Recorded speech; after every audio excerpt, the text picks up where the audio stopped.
माधुरी राजभर है। मैं आपको हिंदी पढ़ाने वाली हूँ। आज जो हम कविता देखने वाले हैं उसका नाम क्या है? बाल लीला। और ये जो 9वां कविता है, इसका ये पहला सीज़न है। और बाल लीला में हम ये देखने वाले हैं कि श्री कृष्ण की बाल्य अवस्था में उन्होंने कौन कौन सी मस्ती की है और किस तरह उन्होंने माखन की चोरी की है। हम ये सब इस बाल लीला में देखने वाले हैं। बाल लीला के माध्यम से यहाँ पे श्री कृष्ण की उपासना करने वाली तथा बोलने वाले लोगों को यहाँ पे बताया गया है। तो चलिए विद्यार्थी, आज हम इस कविता पढ़ते हैं। आप लोग तैयार हो इस विद्यार्थी इसके लिए? तो चलिए देखिए, यहाँ पे श्री कृष्ण है। यहाँ पे श्री कृष्ण है जो अपनी मैया से बोलते हैं, मैया मोरी मैं नहीं माखन खायो, भोर भयो गैयन के पीछे मधुबन, भोर भयो गैयन के पीछे मधुबन मोही पठायो, चार पहर बंसी वट भटको सांझ परे घर आयो, मैया मोरी मैं नहीं माखन खायो।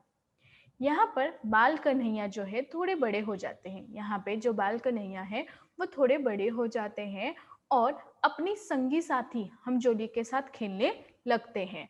और यहाँ पे क्या बताया गया है कि वो अपने संगी साथी तथा हमजोली के साथ खेलने लगते हैं। आस पड़ोस की जो ग्वालें हैं, आस पड़ोस की जो ग्वालें हैं बलाई लेती हैं उनकी। जब वो खेलते हैं तो आस पड़ोस की जो भी ग्वालें हैं वो बलाई लेती हैं उनकी। यशोदा मैया के पास जाकर उनकी उल्हाना लेकर आती है। उल्हाना मतलब उनकी जो है, हम बोलते हैं ना, उनकी उपासना लेकर तथा उनकी जो है उनके जो उपासना लेकर आती हैं किसके पास? यशोदा के पास। और क्या कहती हैं, ध्यान से सुनिए, क्योंकि उन्होंने यहाँ पे बताया है, उल्हाना लेकर आती है कि तेरे जो पुत्र है कृष्ण कन्हैया ने मेरा माखन चुराकर खा लिया। क्या किया है? मेरा माखन चुराकर खा लिया। तेरा जो पुत्र है श्री कृष्ण कन्हैया ने मेरा माखन चुराकर खा लिया है। अब यहाँ पे जब यशोदा मैया के मन को ये सब सुनकर क्या होती है? ठेस मतलब दुख पहुंचता है कि लोग मेरे बच्चों के ऊपर एक उपकार तथा उल्हेना लेके आ रहे हैं और कह रहे हैं कि तेरा जो कन्हैया है वो हमारे घर का माखन चुराकर खा लिया है। यशोदा मैया के मन को बहुत ठेस पहुंचती है ये वाक्य सुनकर, और उनके मन में इतनी ठेस पहुंचती है कि वो तिलमिला उठती हैं। वो गुस्से से क्या होती है? तिलमिला उठती है। और तिलमिला उठने के कारण बाल कन्हैया इस आचरण के भोर प्रकट करते हुए वो कन्हैया को डांट बताती हैं।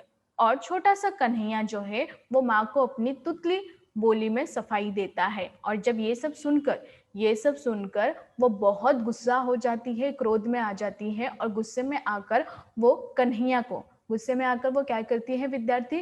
गुस्से में आकर वो कन्हैया को बहुत डांटती है। और जब कन्हैया को वो डांटती है तो कन्हैया अपनी तूतली सी जबान से देखो क्या कहता है कि मैया मोरी मैंने माखन चुराकर नहीं खाया। वो क्या कहता है कि मैया मोरी मतलब माँ मेरी, मैंने कोई भी माखन चुराकर नहीं खाया। अब देखो ना माँ, और उन्होंने क्या बताया है? अब देखो ना माँ, तू तो भोर होते ही, क्या कहती है अपने माँ को? मैया श्री कृष्ण अपने माँ को कहते हैं कि मैया मोरी मैं नहीं माखन खाया। अब देखो ना माँ, भोर होते ही, भोर मतलब सुबह होते ही जो तू, ध्यान से सुनिएगा विद्यार्थी, सुबह होते ही जो तू गौओं के साथ जंगल मुझे मधुवन भेज देती है। क्या बोलती है? कि जैसे ही भोर होती है तथा जैसे ही सुबह होती है तू मुझे गौओं के साथ, गौओं मतलब गायों के साथ, गौओं मतलब विद्यार्थी गाय के साथ कहाँ पे भेज देती है? मधुबन मतलब जंगल में भेज देती है। तो मैं तो सुबह से ही शाम तक उन गौओं के पीछे भटकता रहता हूँ, और मैं सुबह से शाम तक क्या करता हूँ? उन गायों के पीछे भटकता रहता हूँ। और फिर जब शाम ढलने पर मैं वापस आता हूँ। यहाँ पे उन्होंने बताया, और जब शाम हो जाती है तो मैं फिर वापस आता हूँ। फिर देखो ना माँ, मेरे हाथ तो छोटे छोटे हैं। और उन्होंने क्या बताया कि माँ मेरे हाथ तो बहुत छोटे छोटे हैं। फिर छीके बहुत छोटे छोटे, फिर छीके तो मेरी बाह कैसे पहुंच जाएगी, और वहां तक मेरी बाह जो है वो कहाँ कैसे पहुंच जाएगी, जो मेरे इतने छोटे छोटे हाथ है और मेरी बाह जो है वो वहां कैसे पहुंच जाएगी। और उन्होंने पहुंच जाएगी, और उन्होंने कहा है फिर छीके तक मेरी बाह कैसे पहुंच जाएगी, छीका तो ऊंचाई पर लटका है ना, जो छीका है जहाँ पे मटकी बांधी है वो तो ऊंचाई पे है, तो मैं वहां पे कहाँ, जो मेरी हाथ है जो वहां पे कहाँ पहुंच पाएगी। यहाँ तक समझा स्टूडेंट? चलिए आगे देखते हैं। मैं बालक बहियान का छोटा, छीके कहूँ विधि पायो, ग्वाल बाल सब बेर परे हैं, बरसन मुख लपटकायो। अब यहाँ पे उन्होंने बोला है कि मैं तो गायों के समय हमेशा भटकता रहता हूँ, शाम को यहाँ पे आता हूँ, मैं बालक बहियन का छोटा, छीको कहीं विधि पायो, ग्वाल बाल सब बेर परे हैं, बरसत के ही खायो। अब उन्होंने यहाँ पर वापस वही चीजें कही हैं, और क्या बोले हैं कि फिर देखो ना माँ, जब मैं शाम को वापस आता हूँ तो फिर देखो ना माँ मेरे हाथ तो बहुत छोटे छोटे हैं। क्या बताया है? मेरे हाथ तो बहुत छोटे छोटे।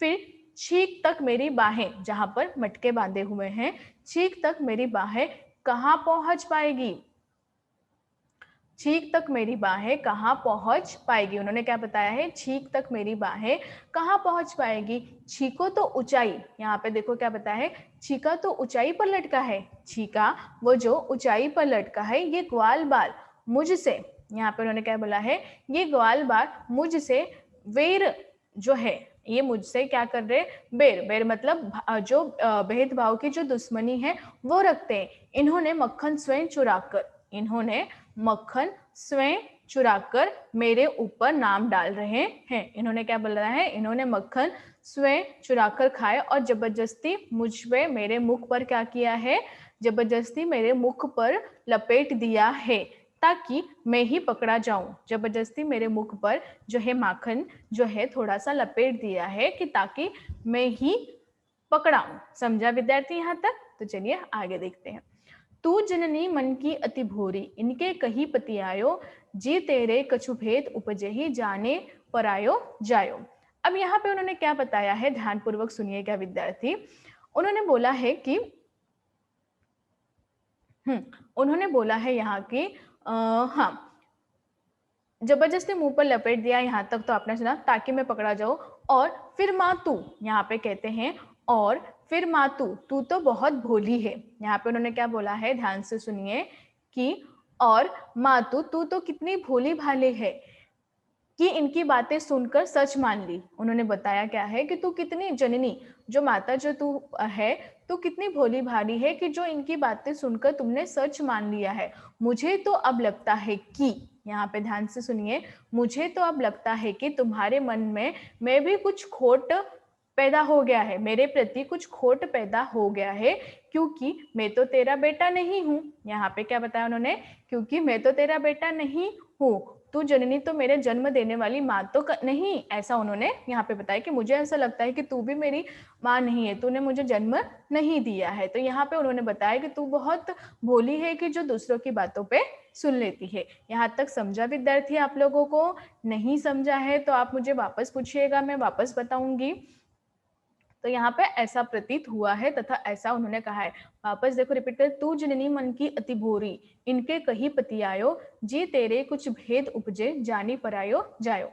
यहाँ पे बताया कि तू इतनी मन की भोली है, तू कहाँ इनकी बातों में आ जा रही है, इनके पति, तू कहाँ इनके बातों में आ रहे, और मुझे ऐसा प्रतीत हो रहा है कि मेरे मन में भी तुम्हारे प्रति कुछ भावना उत्पन्न हो गया है, कि कुछ ऐसे भेद उत्पन्न हो गए कि शायद तू मेरी माँ नहीं है, तू मेरी जननी नहीं है, तुमने मुझे पैदा नहीं किया है, ऐसे भेद मुझे यहाँ पर प्रतीत हो रहा है, ऐसा वो बता रही है।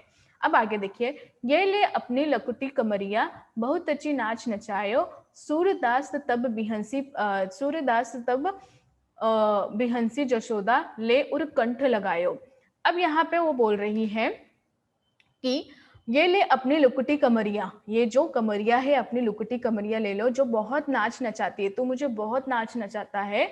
सूरदास ने बिहंसी जशोदा लेकर उंठ लगायो। जब उन्होंने ये बात कही तो वहां पे जो यशोदा है उन्होंने क्या बोला है क्योंकि मैं तेरा बेटा ही नहीं हूँ, तू तो जननी, मेरे जन्म देने की वाली कोई और ही है। मैं तो तेरा बेटा ही नहीं हूँ, मुझे जन्म वाली देने वाली कोई और ही है। तो यहाँ पे उन्होंने बताया, ये ले अपनी लकुटी कमरिया। उन्होंने क्या बताया, ये तुम लो अपनी लकुटी कमरिया, बहुत नाच नचाती है, बहुत जो नाच नचाती है। सूरदास अब बिहंसी जसोदा, जो जसोदा है वो लेकर अपने कंठ को बहुत रोती है कि ये उन्होंने मुझे क्या कह दिया तथा क्या कहने के लिए बोल रहे हैं। तो यहाँ पे उन्होंने इस प्रकार कहा है कि सूरदास जो है वो अपनी बातों से कहते हुए कह रहे हैं कि तूने ही तो जो इतनी सारी बातें कही हैं, तू ये सब क्या कह रही है। तो यहाँ पे इस प्रकार ये जो चीजें हैं उन्होंने इस प्रकार यहाँ पे बताई है। समझा? तो चलिए आगे चलते हैं। आज क्या सीखा विद्यार्थी? हमने सीखा कि किस प्रकार यहाँ पे जो माँ यशोदा के प्रति जब कृष्ण की भावना उत्पन्न हो रही है तथा कृष्ण भगवान के बारे में सब यहाँ पे जो है आई स्त्रियाँ जो है उनके बारे में बता रही है, तो उन्हें बहुत गुस्सा आता है और गुस्सा से वो कृष्ण को बहुत बोल देती है। तो ये जो भावना उत्पन्न हो रही है छोटे से बालक के प्रति, तो वो उस भावना को उत्पन्न नहीं कर पाती और लोगों के प्रति उनको डांटने लग जाती है। जब वो डांटने लग जाती है तो श्री कृष्ण भी उन्हें बिना सोचे समझे बोल देते हैं कि मुझे ऐसा प्रतीत हो रहा है कि तूने मुझे जन्म नहीं दिया है, अगर तू मुझे जन्म दी होती तो मुझे ये सब चीजें नहीं बोलती। और लोगों के प्रति जो मेरी भावना उत्पन्न हुई है तथा लोग मुझे जो यहाँ पे बोल रहे हैं वो किस तरह से उत्पन्न किए जा रहे हैं तथा वो बोलने के प्रति यहाँ पे मुझे लोग अवहेलना कर रहे हैं। तो आज हमने सीखा कि किस प्रकार एक बाल लीला जो है अपनी यशोदा माँ से कहते हैं कि ये सब जो चीजों की भावना है वो कैसे उत्पन्न हो रही है एक दूसरों के प्रति। समझा विद्यार्थी? तो चलिए, धन्यवाद।